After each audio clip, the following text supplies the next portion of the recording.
Conectas Podcast. Un polémico decreto en Perú que trata a la transexualidad como una enfermedad mental alarmó y provocó protestas en ese país. Pero no es un hecho aislado, pues en los últimos tiempos han crecido los discursos de odio y la violencia contra las diversidades en nuestra región. Hoy en Tenemos que Hablar, una nueva ofensiva contra los derechos LGTBIQ+ en América Latina.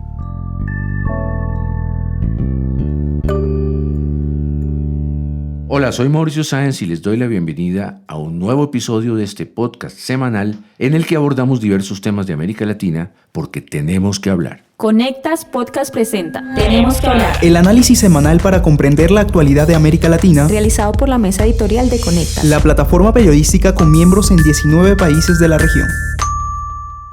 Junio es importante para la comunidad LGTBIQ+, pues durante todo el mes del orgullo buscan poner en agenda la defensa de sus derechos, porque la lucha contra los prejuicios y la discriminación está lejos de terminar. Y por lo visto esta semana en Perú, el panorama no es muy alentador. Hoy hablaremos de este tema con Fabiola Chambi, editora de Conectas. Bienvenida, Fabiola. Hola Mauricio, contenta nuevamente de estar aquí.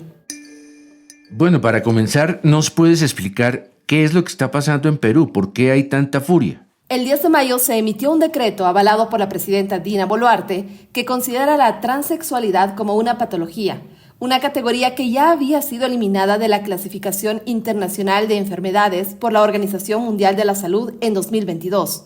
Pero entonces, ¿qué explican las autoridades del Perú? ¿Cómo se justifican? Por lo menos la versión oficial del Ministerio de Salud es que se asumió esta decisión porque buscan ampliar la atención en salud mental a tratamientos ambulatorios, psiquiátricos, endocrinólogos, derivados de la identidad de género, que antes del decreto no eran cubiertos por aseguradoras privadas principalmente. Esto es lo que dicen las autoridades. Pero claro, para esto tuvieron que asumir una reglamentación obsoleta que apunta negativamente a la comunidad, como me contó la activista Yana Camacho, coordinadora del Observatorio de Derechos Humanos LGBTI+, de la Universidad Peruana Cayetano Heredia. Durante todos estos años, en Perú y en todo el mundo, las personas trans, LGBT, nos movilizábamos, nos manifestábamos en contra de esto porque las personas trans, sí es cierto, podemos padecer algún trastorno mental como cualquier persona, estrés, depresión, ansiedad, bipolaridad, esquizofrenia, podemos padecerlo, sin embargo, no per se, es decir, por el simple hecho de ser trans, ya tenemos esta condición mental, no es así. Entonces, nuestras luchas fueron de la mano en estos 30 años del avance de la ciencia, la medicina, y eventualmente se determinó, ya con los avances científicos, que las personas trans efectivamente no somos personas enfermas mentales. Esto lo dijo la OMS en 2020.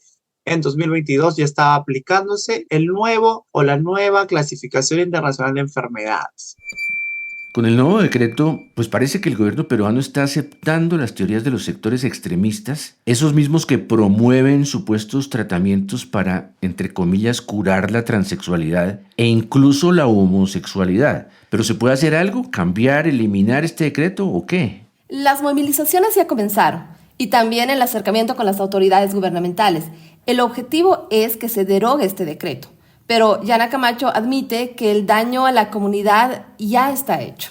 Dejando o tratando de dar el mensaje de que están tratando de remediar el asunto, pero el daño ya está hecho, se lo he dicho yo al viceministro y a todos los asesores del MINSA, que tienen que ver la manera, o sea, no sé cómo, porque también nos preguntan, pero ¿cómo podemos hacerlo? No sé cómo, o sea, ustedes son los técnicos, los especialistas para resarcir todo este daño que se ha hecho hacia nosotros, ¿no? O sea, ya la gente, y una de las cosas a mí más que me chocó y me dolió, pues es que mi mamá me diga, hijita, pero tú no estás mal de la cabeza, ¿por qué dice eso el Ministerio de Salud, no? Y tener que explicarle a tu mamá, efectivamente, mamá, no estoy mal, o sea, es duro, ¿no?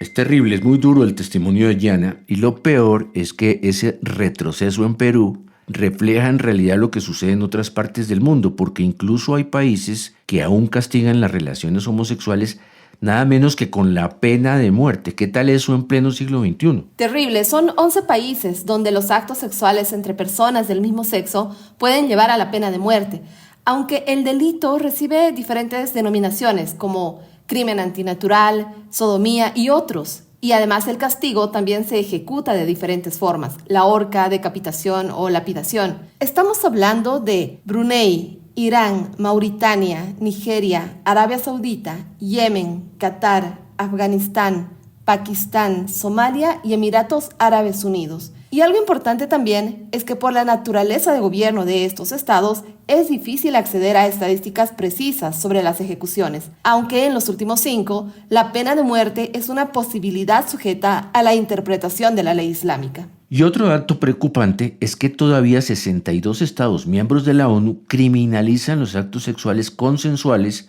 entre personas del mismo sexo. Esto todo según datos de ILGA, una asociación internacional muy representativa de la comunidad. Lamentablemente seguimos viviendo en un mundo de intransigencia extrema con un fuerte estigma social que obliga a muchas personas a ocultar sus preferencias sexuales porque podrían sufrir multas, cárcel e incluso la pena de muerte. O ser víctimas de crímenes de odio terribles como ocurrió hace poco en Argentina, donde 4 mujeres fueron atacadas con una bomba incendiaria en un hotel y solo una logró sobrevivir. Las prendieron fuego por lesbianas, las prendieron fuego por lesbianas pobres, haciendo comunidad, haciendo refugio. Las prendieron fuego por no ser funcionales al sistema heteropatriarcal. Las prendieron fuego con una bomba mientras dormían. Este crimen de odio fue agravado por las condiciones precarias de vivienda en la que se encontraban las chicas, Pamela, Andrea, Roxana y Sofi.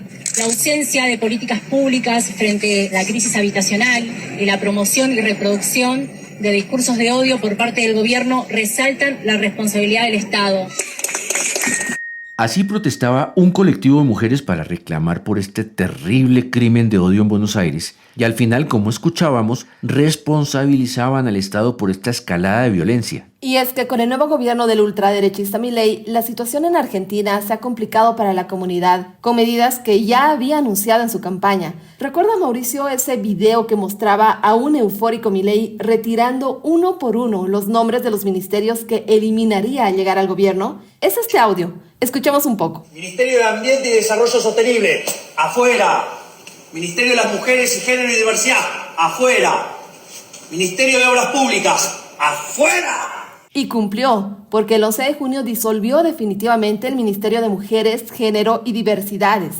Y esto significa también que congeló el presupuesto para el programa Acompañar, que apoyaba económicamente a mujeres y personas de la comunidad LGTBIQ+, víctimas de violencia. Y este crimen de estas 3 mujeres pobres que vivían en un hotel humilde, en un solo cuarto, me lleva a pensar también en el altísimo nivel de precariedad de la comunidad LGTBI, que está en condiciones mucho más difíciles, por ejemplo, para acceder al trabajo y a otros derechos básicos. Según los datos que estuve revisando sobre este crimen, las condiciones en las que vivían eran realmente lamentables. Las 4 compartían esta habitación sin baño y pagaban aproximadamente unos $50. Pero también en Perú, Yana me contaba que un gran porcentaje de mujeres trans se dedican a la prostitución. Y esas condiciones se extienden en toda la región, sin importar el color político de sus gobiernos, pero sobre todo en regímenes que no respetan los derechos humanos.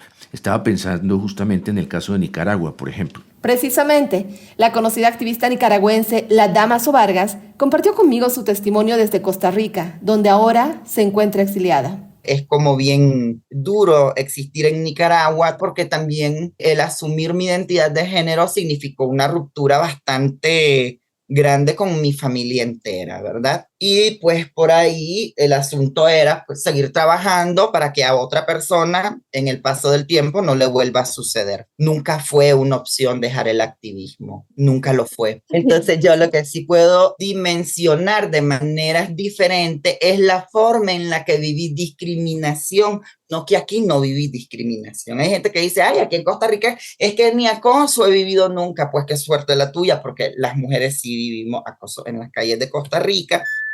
Es admirable cómo, a pesar de un panorama tan sombrío, personas como la Damaso siguen luchando por mantener una vida digna. Eso permite ver una esperanza de alguna manera. Sí, a pesar de todo. Es bueno reconocer algunos avances y cómo la vida de muchas personas de la comunidad ha ido cambiando con los años, gracias a empresas privadas y también gestiones públicas que han avanzado en el reconocimiento de sus identidades. Este es el caso de Eva Cabrera, quien en 2017 fue la primera mujer transgénero en Aguascalientes, México, en rectificar su acta de nacimiento con base en su identidad de género. Todo el proceso le demandó más de un año, pero ahora dice que pueden hacerlo hasta en 2 meses.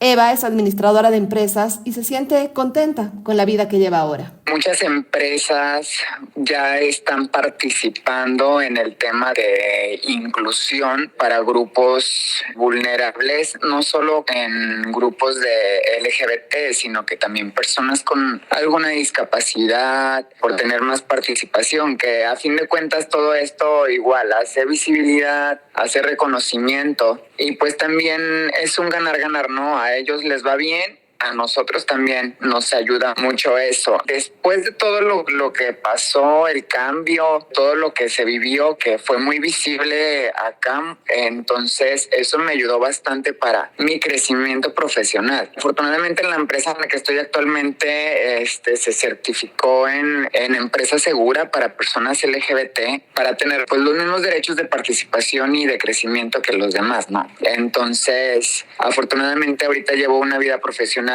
muy buena. Quiero quedarme con esta experiencia positiva, Mauricio, aunque soy consciente por todo lo que escuchamos en este episodio que hay un estancamiento para garantizar los derechos y que exigirá más compromiso para que las voces de la diversidad tengan su propio lugar en la sociedad. Y no será fácil porque la verdad es que el movimiento por los derechos LGTBI sigue teniendo muchos y muy poderosos enemigos aquí y en cualquier parte del mundo. Gracias por traernos este importante análisis, Fabiola. Gracias a ti, Mauricio, y hasta un próximo episodio. Y a quienes nos escucharon, los esperamos en la próxima edición de este podcast semanal de Conectas, porque tenemos que hablar.